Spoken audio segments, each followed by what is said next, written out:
आलसी लड़के की कहानी। एक बहुत ही भोला भाला सा आलसी लड़का था। वह कोई काम नहीं करना चाहता था, बस खाना खाता, घूमता और सोते रहता था। एक दिन उसे किसी ने बताया कि एक आश्रम है जहां पर कुछ नहीं करना पड़ता है और हर दिन 2 समय का खाना और नाश्ता मिलता है। तुम वहां जाकर रह सकते हो। उस आलसी लड़के ने सोचा कि ये तो बहुत ही बढ़िया है और वह उस आश्रम में जाकर रहने का सोचा। और फिर वह भोला भाला आलसी लड़का अपना सारा सांसारिक जीवन छोड़कर उस आश्रम में जाकर रहने लगा। आश्रम में गुरुजी रहते थे। वह कुछ समय सबको प्रवचन देते हैं। वह आलसी लड़का सुनता था, बाकी समय आराम करता था और फिर भरपेट खाना खाकर सो जाता था।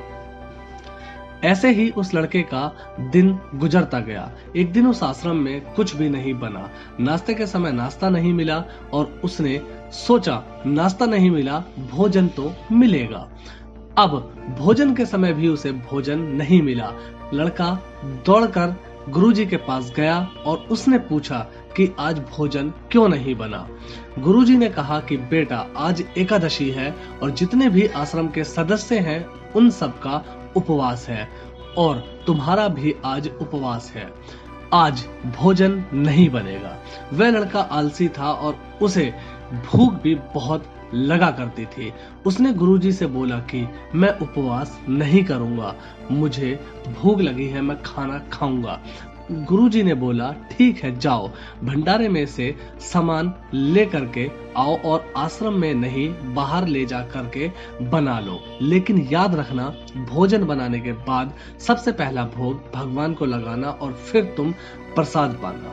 वह लड़का बोला ठीक है और फिर अनाज लेकर नदी की ओर पहुंचा।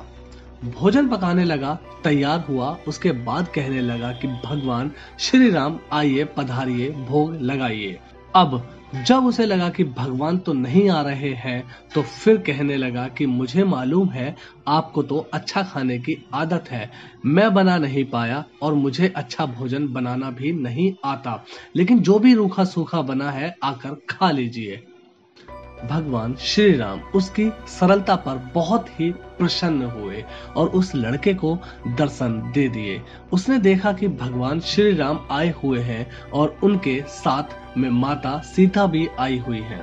लेकिन लड़के ने सिर्फ 2 लोगों के लिए ही भोजन बनाया था, एक अपने लिए और दूसरा भगवान के लिए। और अब क्योंकि भगवान के साथ माता सीता भी आई हुई हैं, तो उसने उस भोजन को माता सीता और भगवान के सामने ग्रहण करने के लिए रख दिया। भगवान श्री राम और माता सीता ने भोजन किया और उसके बाद जब वह जाने लगे तो ये भोला सा आलसी सा लड़का बोला कि प्रभु आप आए, दर्शन दिए, बहुत अच्छा लगा। मुझे खाने को कुछ नहीं मिला, लेकिन कोई बात नहीं, लेकिन आपसे एक विनती है कि अगली बार जब आप आएंगे तो कितने लोग आएंगे ये बता दीजिए, ताकि मैं उतने लोगों के लिए भोजन बनाकर रखा रहूं। भगवान श्री राम मन ही मन मुस्कुराए और फिर अंतर्ध्यान हो गए। लड़का आश्रम गया, दिन बीतता गया और फिर एकादशी का दिन आया और इस बार उसने 3-4 लोगों के लिए अनाज लेकर के खाना बनाने के लिए नदी के किनारे पहुंचा और उसने बड़े प्रसन्नता से भोजन बनाया और इंतजार करने लगा कि प्रभु आइए और भोग लगाइए। इस बार लड़का देखता है कि भगवान श्री राम पूरा राम दरबार लेकर के आए हैं, जैसे माता सीता, लक्ष्मण, भरत, हनुमान जी और सभी लोग आए हैं। लड़के ने 3-4 लोगों का भोजन बनाया था और इस बार भी भोजन कम पड़ गया। लड़के ने निराश होकर भोजन को प्रभु के आगे रख दिया। उन्होंने भोजन किया और फिर चले गए और इस बार भी लड़का फिर से भूखा रह गया। अब लड़का फिर आश्रम गया, दिन बीतता गया और फिर एकादशी का दिन आया और इस बार गुरुजी से कहने लगा कि गुरुजी, मुझे इस बार थोड़ा ज्यादा अनाज चाहिए। गुरुजी सोचने लगे कि यह इतना सारा अनाज का करता क्या है, कहीं इसे बेचता तो नहीं, या फिर उन्होंने कहा ठीक है, भूख से परेशान रहता है। लड़के ने कहा कि नहीं गुरुजी, मैं भूख से परेशान नहीं रहता हूँ, प्रभु के साथ बहुत आते हैं, उनको भी तो भोजन करना पड़ता है। गुरुजी को लगा कि लड़का पागल हो गया है, लेकिन गुरुजी ने सोचा कि चलो एक बार चलकर देखते हैं कि लड़का इस अनाज का करता क्या है। वह भोला सा लड़का अनाज लेकर नदी के किनारे पहुंचा और इस बार भोजन बनाया नहीं। उसने सोचा कि प्रभु हर बार ज्यादा लोगों को लेकर आते हैं, इस बार वह जितने भी आएंगे खुद बना करके भोग लगा लेंगे और फिर प्रेम से प्रभु को बुलाने लगा।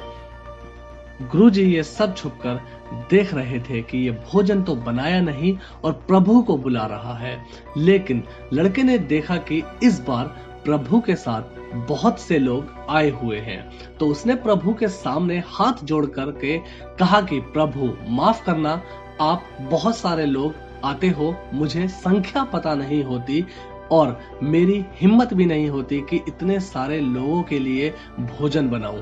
आप स्वयं आइए, बनाइए, खाइए और भोग लगाइए।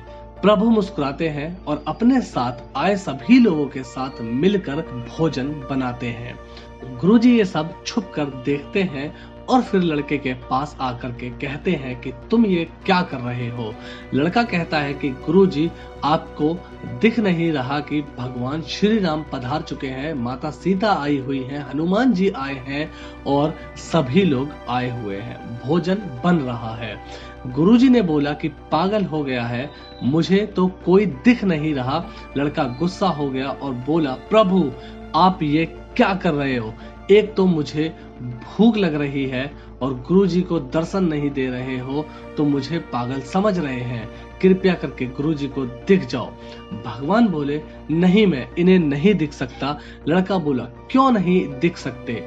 मेरे गुरुजी तो बहुत महान है, बहुत बड़े हैं, ज्ञानी हैं और ज्ञाता हैं। भगवान बोले, हाँ ज्ञानी और ज्ञाता होंगे, लेकिन तुम्हारी तरह सरल नहीं है। जो सरलता तुम में है वो तुम्हारे गुरुजी में नहीं है। लड़के ने ये बात गुरुजी से कह दी कि भगवान श्री राम कह रहे हैं कि आप में सरलता नहीं है, आप मेरी तरह सरल नहीं है, इसलिए आपको नहीं दिख सकते। गुरुजी की आंखें नम हो गई और रोने लगे। बोले कि बिल्कुल सही कहा, मेरे अंदर तुम्हारे जितनी सरलता नहीं। और हाँ, फिर माफी मांगने लगे। फिर भगवान ने गुरुजी को दर्शन दिए। ये कहानी हमें सिखाती है कि जीवन में सरलता सबसे आवश्यक है। जितने सरल बने रहोगे उतना जीवन में आगे बढ़ते चले जाओगे। जब आप सरल होते हो तो आप खुद भी मुस्कुराते हैं और दूसरों को भी मुस्कुराने की वजह देते हैं। शुक्रिया दोस्तों, उम्मीद करता हूं कि आप लोगों को कहानी अच्छी लगी होगी। अगर अच्छी लगी है तो आप इसे सब्सक्राइब कर सकते हैं चैनल।